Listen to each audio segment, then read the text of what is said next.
तो स्वागत है आपका मेरे यूट्यूब चैनल बारह एकेडमी में। दोस्तों, आप लोग के लिए मैं एक परीक्षा दर्शन सीरीज लेके आया हूं जिसमें हम बात कर रहे हैं उत्तराखंड के संपूर्ण सामान्य ज्ञान के बारे में। तो दोस्तों, आज है हमारी चौथी क्लास। इससे पहले हम उत्तराखंड के इतिहास, प्राचीन इतिहास के बारे में पढ़ चुके हैं, जिसमें हमने उत्तराखंड के प्रागैतिहासिक काल और आद्य ऐतिहासिक काल के बारे में पढ़ चुके हैं। आज से हम शुरू कर रहे हैं दोस्तों उत्तराखंड का ऐतिहासिक काल। ठीक है।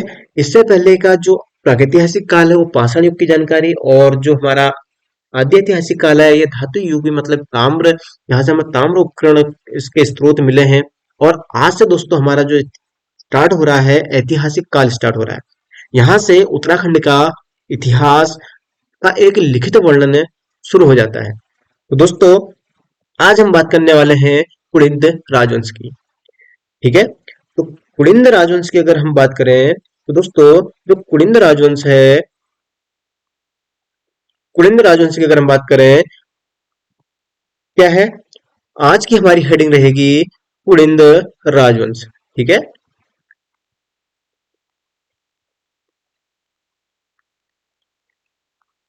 कुलिंद राजवंश। कुलिंद राजवंश की बात करें दोस्तों, तो कुलिंद राजवंश है, इसका हम अगर टाइम पीरियड की बात करें, इसका टाइम पीरियड है 200 200 ईसा पूर्व से लेकर 300 ईस्वी तक। 200 इनने लगभग दोस्तों कुलिंदों ने लगभग 500 साल शासन किया। ठीक है। 500 साल तक का शासन किया है। कुलिंद राजवंश के बारे में क्या कहा जाता है, तो कुलिंद राजवंश है दोस्तों, जो कुलिंद राजवंश है, पहले हम आपको पॉइंट लिख देते हैं कि उत्तराखंड में उत्तराखंड में शासन करने वाली प्रथम राजनीतिक शक्ति। तो दोस्तों, जो कुलिंद है ना, कुलिंद है, अगर हम उत्तराखंड के इतिहास में आते हैं, मतलब हम ऐतिहासिक काल में आते हैं जहां से हमें लिखित साक्ष्य या फिर जो मुद्राएं हैं, हमें वो जो शासन करने वाली जो शक्तियां हैं उनके बारे में हमें पता चलता है। तो जो कुलिंद राजवंश है, कुलिंद राजवंश उत्तराखंड में शासन करने वाली प्रथम राजनीतिक शक्ति है। ठीक है। और जो कुलिंद है, इनका जो शासन है, यानी कि जो कुलिंदों का शासन है, ये कहाँ तक रहा है। कुलिंदों का जो शासन है दोस्तों, कुलिंदों का शासन जो है, ये है आपका सतलज से अलकनंदा नदी तक का जो क्षेत्र है, वहां पर इन्हें शासन करा है। अलकनंदा नदी। ठीक है। यानी कि जो मध्य हिमालय है, मध्य हिमालय के पर्वतीय भाग पर इनने शासन किया है। मध्य हिमालय के पर्वतीय भाग पर, कहां पर, पर्वतीय भाग पर इनने शासन किया। ठीक है। मध्य हिमालय के पर्वतीय भाग पर शासन करने वाली प्रथम राजनीतिक शक्ति कौन सी थी, कुलिंद राज। ठीक हो गया। और कुलिंदों के बारे में दोस्तों महाभारत में उल्लेख मिलता है। इसमें महाभारत में उल्लेख मिलता है, जिसमें कुलिंदों को क्या कहा गया है, कुलिंदों को कहा गया है आपका द्विज। क्या कहा गया आपको, कुलिंदों को द्विज तथा कुलिंद जो श्रेष्ठ होते हैं, कुलिंदों को द्विज और कुलिंद शासकों को, जो कुलिंद के शासक हैं, उनको द्विज श्रेष्ठ कहा गया है।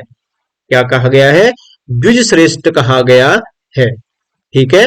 द्विज श्रेष्ठ कहा गया है। किसमें कहा गया है, महाभारत में कहा गया है। कहा गया है किसमें, महाभारत में। ठीक है। महाभारत में क्या कहा गया है, कुलिंदों को द्विज कहा गया है, और जो कुलिंद शासक हैं उनको द्विज श्रेष्ठ कहा गया है। और चौथे पॉइंट की अगर हम बात करें तो कुलिंदों की राजधानी, कुलिंदों की राजधानी कहाँ थी, कुलिंदों की राजधानी आपकी जो प्रथम राजधानी थी, अगर हम बात करते हैं प्रथम राजधानी की, प्रथम राजधानी आपकी थी दोस्तों, सॉरी, राज ठीक है, जो प्रथम राजधानी थी आपकी वो कहाँ थी? वो थी आपके कालकूट में। कालकूट में। इसकी जानकारी कहाँ से मिलती है कि इनकी प्रथम राजधानी कालकूट में थी? तो आपको पता है, पाणिनि की एक रचना है अष्टाध्यायी। कौन सी? पाणिनि की एक रचना है अष्टाध्यायी। हमने पहली क्लास में भी बात की थी कि हमें उत्तराखंड के इतिहास की जानकारी पाणिनि की अष्टाध्यायी से मिलती है। अष्टाध्यायी क्या है? एक संस्कृत व्याकरण ग्रंथ है। ठीक हो गया। और इनकी जो दूसरी राजधानी थी, ये तो प्रथम राजधानी थी, जो इनकी दूसरी राजधानी थी ये कहाँ थी? ये थी आपकी शत्रुघ्न। कहाँ थी? शत्रुघ्न।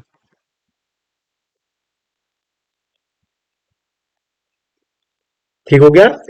कुंद की राजधानी कहाँ कहाँ थी? प्रथम राजधानी कालकूट थी। और इसका उल्लेख कहाँ मिलता है? इसका उल्लेख मिलता है दोस्तों आपको पाणिनि की अष्टाध्यायी में। ठीक हो गया। और वन पर्व के अनुसार, किसके अनुसार? वन पर्व के अनुसार, महाभारत के वन पर्व में कुलिंद शासक सुबाहु का उल्लेख मिलता है। वन पर्व में कुलिंद जो शासक है, कौन? कुलिंद शासक सुबाहु का उल्लेख मिलता है। किसका? सुबाहु का उल्लेख मिलता है। और सुबाहु कौन था? ये एक कुलिंद शासक था। सुबाहु का उल्लेख मिलता है। ठीक है। तो यहाँ पर हमने क्या क्या कहा?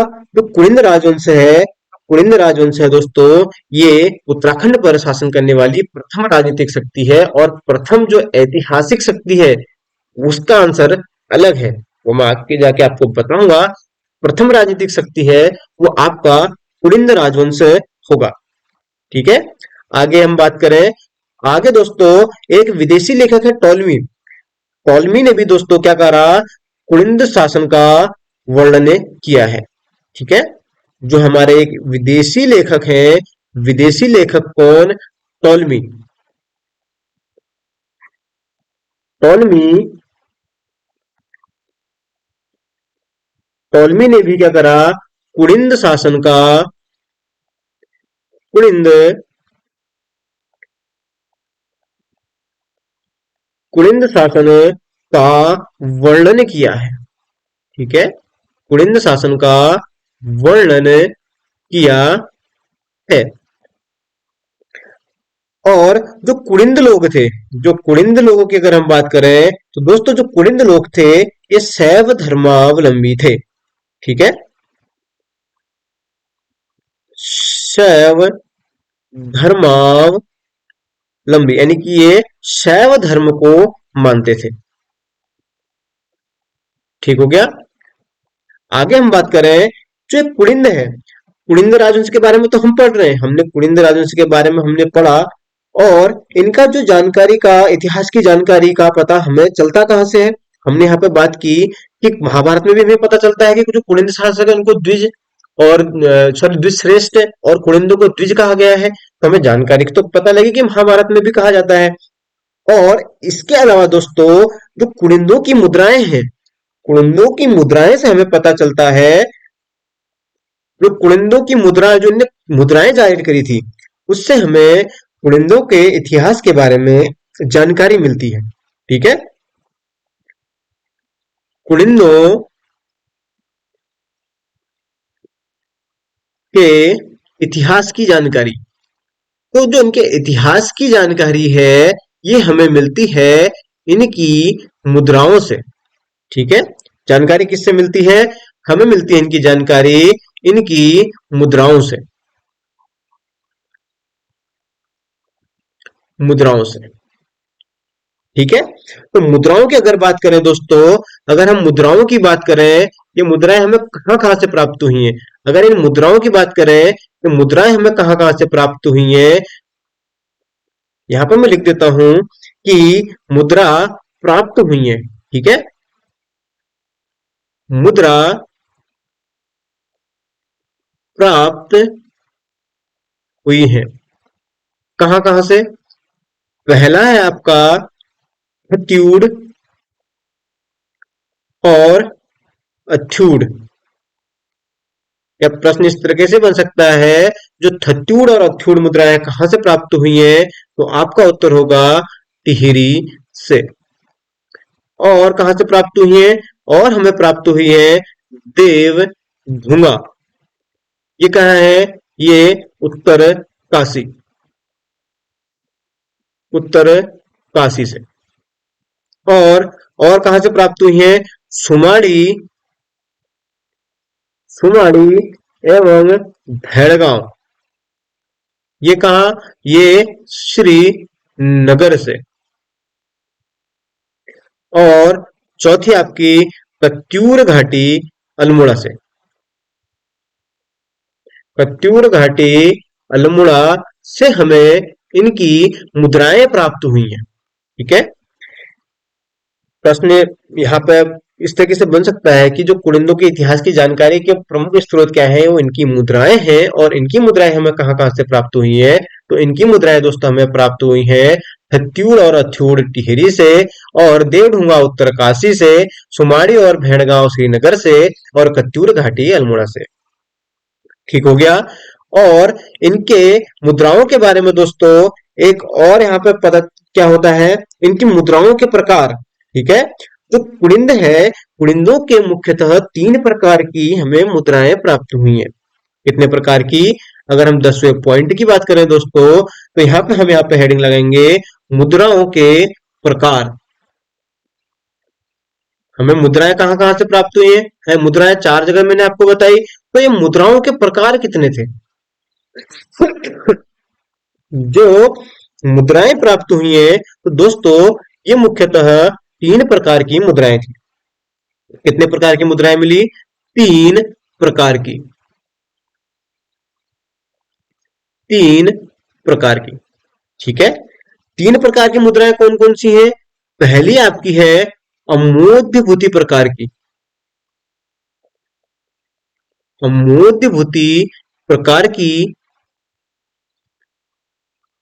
और दूसरी है आपकी कौन सी? अल्मोड़ा प्रकार की। अल्मोड़ा प्रकार की। और तीसरी है आपकी कौन सी? चत्रेश्वर या फिर छत्रेश्वर प्रकार की, जिसको चत्रेश्वरी बोलते हैं और छत्तेश्वरी बोलते हैं। और प्रकार की, और इसको बोलते हैं अनाम मुद्राएं। ठीक है, तो कितने प्रकार की मुद्राएं प्राप्त हुई हमें? हमें 3 प्रकार की मुद्राएं प्राप्त हुई हैं। और मोतीपुती प्रकार की, अल्मोड़ा प्रकार की, और अल्मोड़ा प्रकार की मोतीपुती है। ठीक है, अल्मोड़ा प्रकार की और चत्रेश्वर या छत्रेश्वर या फिर अनाम मुद्राएं हमें प्राप्त हुई है। ठीक है, अब इन मुद्राओं के बारे में हम बात करेंगे कि जो अमोद्यभूति प्रकार की मुद्राएं प्राप्त हुई है किसकी थी। ठीक है, अमोद्यभूति प्रकार की मुद्राओं की अगर हम बात करें, अमोद्य भूति प्रकार की मुद्राएं। अमोद्य भूति प्रकार, अमोद्य प्रकार की अगर हम बात करें दोस्तों, जो अमोद्य प्रकार की मुद्राएं हैं, ये किसी मतलब अमोद्य के नाम से जारी की गई हैं। ठीक है, जो अमोद्य है दोस्तों, यहां पर आपको लिखना है अमोद्य कुलिंद वंश का, कुलिंद वंश का सबसे महान शासक। ठीक है, सबसे महान शासक, सबसे महान शासक है ये, इसने अपने नाम की मुद्राएं जारी की है। ठीक है, अमोद्यभूति कौन था? कुलिंद वंश का सबसे महान शासक था। और जो ये मुद्राएं प्राप्त हुई हैं कौन से धातु की थी, तो दोस्तों ये थी आपका तांबा और तांबा तथा रजत। तांबा तथा रजत मुद्रा। और इन मुद्राओं की बात करें तो ये कुलिंद की सबसे प्राचीन मुद्राएं हैं। क्या है? कुलिंद की सबसे प्राचीन मुद्राएं कौन सी हैं? आपका अमोघ्यपुति प्रकार की जो मुद्राएं हैं ये आपकी कुलिंद की सबसे प्राचीन मुद्राएं हैं। ठीक है। और चौथा पॉइंट जो है इसमें लिपि यानी कि मुद्राओं में कौन सी लिपि का प्रयोग किया गया है, तो दोस्तों इन जो मुद्राएं हैं इनमें दोस्तों ब्राह्मी और खरोष्टी लिपि का प्रयोग किया गया है। ठीक है। ब्राह्मी और खरोष्टी लिपि का प्रयोग किया गया है। और इसमें प्राकृत भाषा में लिखा गया है। क्या? प्राकृत भाषा में लिखा गया है। प्राकृत भाषा में क्या लिखा गया है? राज्ञ कुलिंदस। क्या लिखा गया है? राज्ञ कुलिंदस अमोघ्यभूति महर्जस।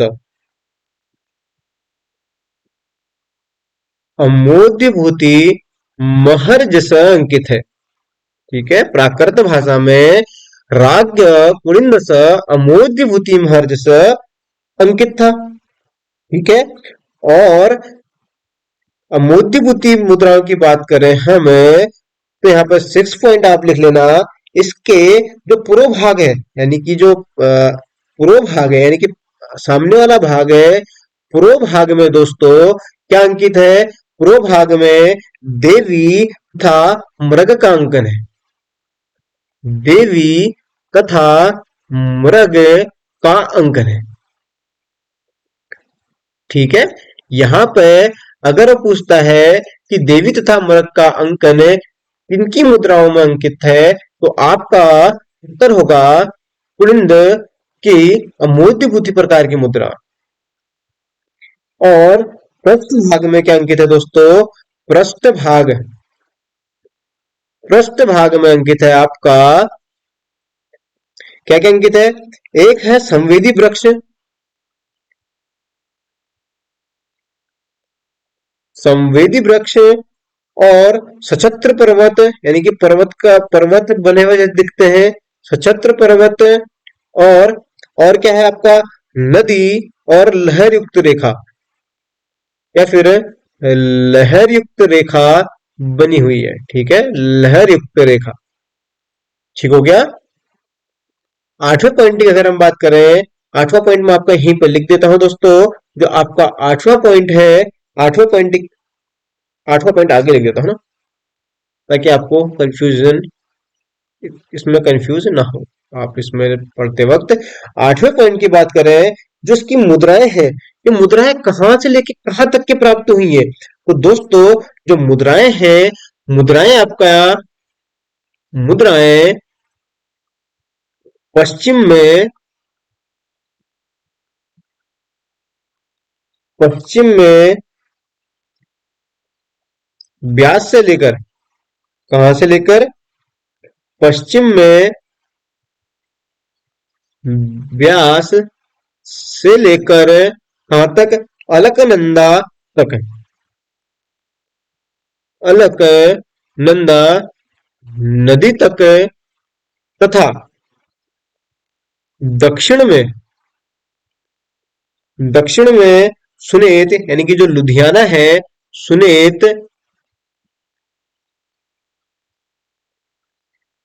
लुधियाना से बेहद सहारन सहारनपुर तक प्राप्त हुए। ठीक है। इसकी मुद्राएं कहां से कहां तक प्राप्त हुई हैं? पश्चिम में व्यास से लेकर अलकनंदा नदी तक है, और दक्षिण में सुनेत यानी कि जो लुधियाना है वहां से लेकर बेहद यानी सहारनपुर तक प्राप्त हुए। ठीक है। तो यहाँ पे हमने बात करी अमूर्तिभूति प्रकार की मुद्राएं। अब हम बात कर रहे हैं दोस्तों अल्मोड़ा प्रकार की मुद्राएं। दूसरा है आपका अल्मोड़ा प्रकार की मुद्राएं। अल्मोड़ा प्रकार की मुद्राओं की बात करते हैं अगर हम, तो जो अल्मोड़ा प्रकार की मुद्राएं हैं दोस्तों, यहां से आपका चार प्रकार की, चार प्रकार, यहां से दोस्तों चार प्रकार की नहीं, चार मुद्राएं मिली हैं, ठीक है। चार मुद्राएं मिली। कौन कौन सी? पहला है आपका शिवदत्त, शिवदत्त, शिवपालित, शिवपालित और हरिदत्त और मगवत, यानी कि मगवत नाम मिलता है, ठीक है। मगवत, चार प्रकार की यहाँ पे मुद्राएं मिली। और दूसरे पॉइंट की अगर बात करें तो यहाँ पे दोस्तों जो ये मुद्राएं हैं, ये वर्तमान, दूसरे पॉइंट में लिखते हैं यहाँ पे, हम इसमें लिखते हैं मगबत, ये मुद्राएं, ये मुद्राएं वर्तमान, ये मुद्राएं वर्तमान में ब्रिटिश संग्रहालय, संग्रहालय में संरक्षित, यानी कि में है या फिर रखी हुई है, ठीक है। ब्रिटिश संग्रहालय लंदन में है, ठीक हो गया। कौन कौन सी मुद्राएं? चार मुद्राएं मिली है, शिवदत्त, शिवपालित, हरिदत्त और मगबत, ठीक हो गया। और दूसरे पॉइंट की हम बात करते हैं, तो दोस्तों जो अल्मोड़ा प्रकार की मुद्राएं हैं ना, तो ये 54 जो मुद्राएं हैं ये अल्मोड़ा की कत्यूर घाटी से मिली है। अभी हमने बात की थी जो कत्यूर घाटी अल्मोड़ा से हमें जो मुद्राएं प्राप्त हुई हैं, तो उनकी बात हो रही है, ठीक है। क्या है यहाँ पे? अल्मोड़ा प्रकार की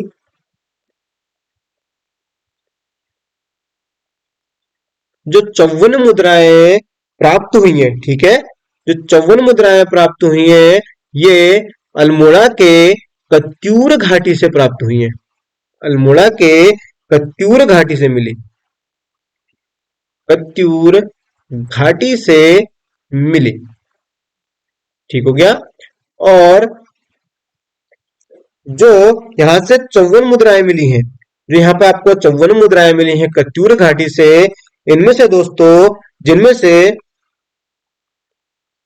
जिनमें एक जो मुद्रा है वो शिवदत्त की है, एक मुद्रा शिवदत्त की है, एक आसेक की है, एक आसेक की है, आसेक की है, और शेष मुद्राएं गौमित्र की हैं, ठीक है।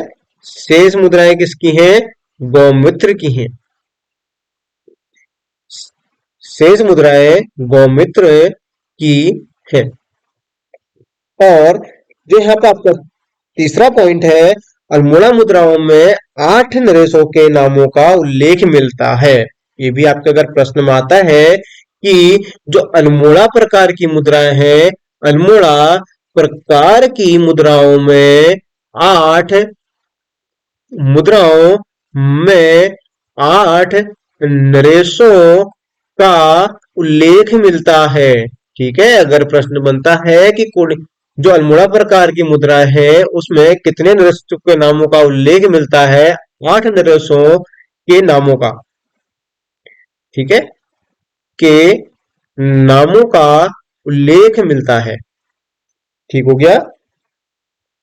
यहाँ पर हमने तीन प्रकार की मुद्राएं पढ़ी, जिसमें से हमने मोदीभूति प्रकार की मुद्राएं पढ़ ली हैं, अल्मोड़ा प्रकार की मुद्राएं पढ़ ली हैं, और तीसरा है दोस्तों हमारा यहाँ पे छत्रेश्वर या चत्रेश्वर प्रकार की मुद्राएं।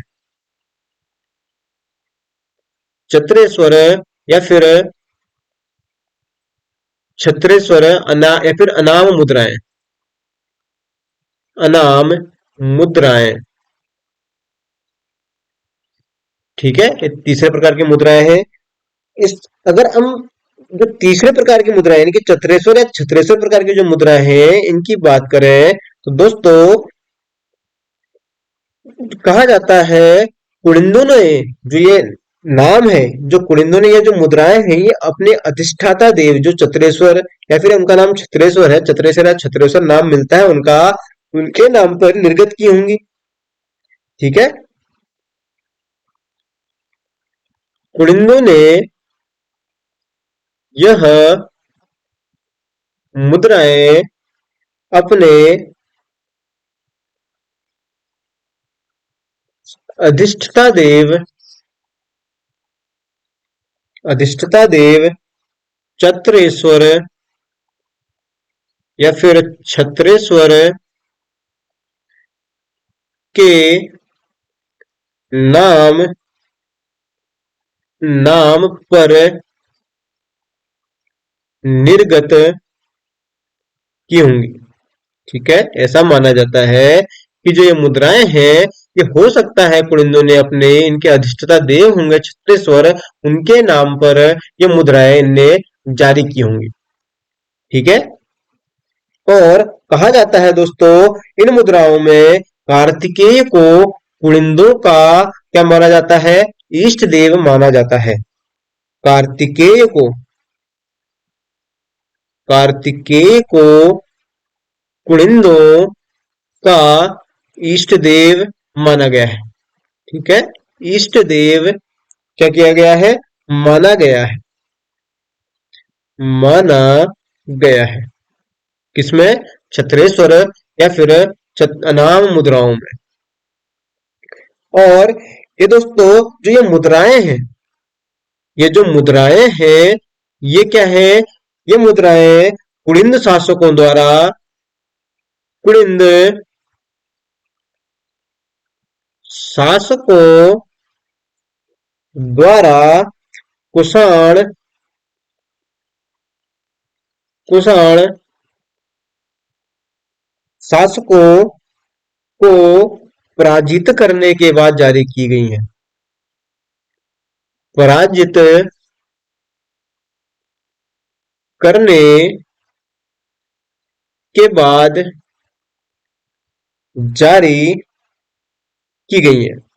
ठीक है, कौन सी मुद्राएं, तो ये चतुरेश्वर प्रकार की मुद्राएं हैं। इसमें कुलिंद शासक रावण और भानु का वर्णन मिलता है। इसमें इन मुद्राओं में इनमें कुलिंद शासक रावण और भानु का वर्णन मिलता है।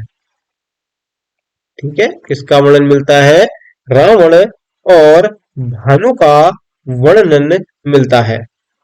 ठीक है, अगर प्रश्न बनता है रावण और भानु का वर्णन कुलिंद शासक भानु और रावण का वर्णन किन मुद्राओं में मिलता है तो आपका उत्तर होगा चतुरेश्वर प्रकार की मुद्राओं में मिलता है। ठीक है, और कार्तिकेय को इसमें कुलिंदों का क्या माना गया है, कार्तिकेय को कुलिंदों का इष्ट देव माना गया है। ठीक है, किस मुद्राओं में, चतुरेश्वर प्रकार की मुद्राओं में। तो यहाँ पर हमने बात की तीन प्रकार की मुद्राओं के बारे में जिसमें हमने बात की मोतीभूति प्रकार की और अल्मोड़ा प्रकार की और चतुरेश्वर या छत्रेश्वर या फिर अनाम प्रकार की मुद्राओं के बारे में यहाँ पे हमने जाना। और यहाँ पे दोस्तों क्या हुआ है, अभी तक 6 अभिलेख मिले हैं। ठीक है, कुलिंदों के अभी तक यहाँ पे दोस्तों 6 अभिलेख मिले हैं। अभी तक 6 अभिलेख प्राप्त हुए हैं। अभी तक 6 अभिलेख प्राप्त हुए हैं। पहला आपका कहां से प्राप्त हुए हैं, 4 अभिलेख भरूच से और एक मथुरा से, एक मथुरा से, मथुरा से, और एक दोस्तों आपका पुरोला से। कहां से?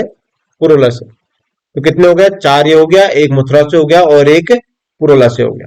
अभी तक हमें इनके 6 अभिलेख प्राप्त हुए हैं। ठीक है। और यहाँ पे हम पुरोला अभिलेख की बात करें तो यहाँ पे आपको स्टार में लिख लेना है। क्या लिखना है? जो पुरोला का इष्टिका अभिलेख है, इसका पुरोला का, पुरोला का इष्टिका अभिलेख, कौन सा? पुरोला का इष्टिका अभिलेख कहां से दोस्तों? देवढुआ उत्तरकाशी, देवढुआ उत्तर काशी, देवढुआ उत्तरकाशी में स्थित है। देवढुआ उत्तरकाशी में स्थित है यह अभिलेख।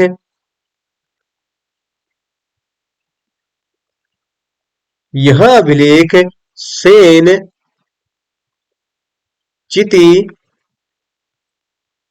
सेन चिति यानी कि गरुड़ चिति, गरुड़ चिति की आकृति,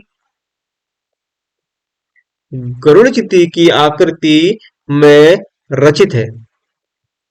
ठीक है। गरुड़ चिति की आकृति में रचित है।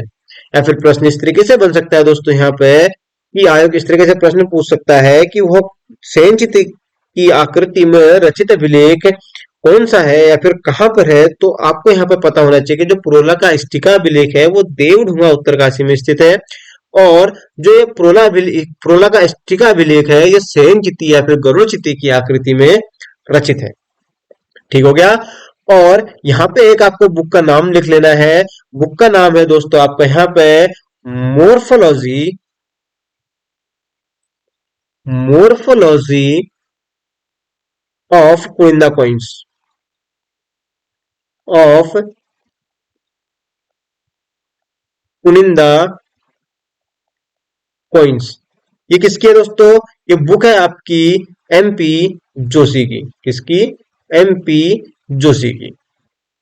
ठीक है। तो आज हमने बात की है यहाँ पे उत्तराखंड के प्रथम राजनीतिक शक्ति के बारे में, यानी कि यहाँ से उत्तराखंड का हम इतिहास पढ़ना शुरू कर रहे हैं, जिसमें हमने बात की उत्तराखंड का कुलिंद राजवंश के बारे में। हमने यहाँ जाना दोस्तों जो कुलिंद राजवंश है वो उत्तराखंड में शासन करने वाली प्रथम राजनीतिक शक्ति है, और इसका जो शासन रहा है वो सतलज से लेकर अलकनंदा नदी तक रहा है।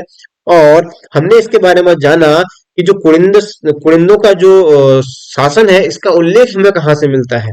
ठीक है। तो हमने इनकी मुद्राओं के बारे में पढ़ा, और हमने ये भी जाना है कि इनकी जो जानकारी है वो महाभारत से भी मिलती है। और मुद्राओं में हमने दोस्तों ये पढ़ा कि जो थत्यूड अथ्यूड प्रकार की जो मुद्राएं हैं वो टिहरी से, देवढुंगा उत्तरकाशी से, सुमाड़ी और भेड़गांव आपका श्रीनगर से, कत्यूर घाटी अल्मोड़ा से हमें प्राप्त हुई है। इसके बाद हमने इनकी 3 प्रकार की मुद्राओं के बारे में पढ़ा। अमोद्यभूति प्रकार की, जिसमें हमने पढ़ा कि जो अमोद्यभूति है वो कुलिंद राजवंश का सबसे महान शासक है। ठीक है। और इसमें हमने कुलिंदों के बारे में क्या पढ़ा? इनमें दोस्तों जो लिपि है ब्राह्मी और ख्रोष्टी लिपि का प्रयोग किया गया है मध्यभूति प्रकार की मुद्राओं में। फिर हमने अल्मोड़ा प्रकार की मुद्राओं के बारे में पढ़ा। उसके बाद हमने पढ़ा चतुरेश्वर प्रकार की मुद्राओं के बारे में। फिर हमने पढ़ा इनके अभिलेखों के बारे में, जिसमें से हमारे अभी तक 6 अभिलेख प्राप्त हुए हैं। 4 अभिलेख भरूच से, एक मथुरा से, एक पुरोला से। ठीक है। और पुरोला का जो इष्टिका अभिलेख है दोस्तों ये देवढुंगा उत्तरकाशी में है, और यह सेन चिति या गरुड़ चिति की आकृति में रचित है। और हमने यहाँ पर पढ़ा कि मोर्फोलॉजी ऑफ कुनिंदा कॉइन्स नामक की जो पुस्तक है किसके लेखक कौन है? एमपी जोशी। तो दोस्तों ये था आज की हमारी वीडियो में। वीडियो पसंद आए तो वीडियो को लाइक और शेयर जरूर कर देना, और चैनल को सब्सक्राइब करना नहीं भूलना दोस्तों। मिलते हैं हम अपनी नेक्स्ट वीडियो में।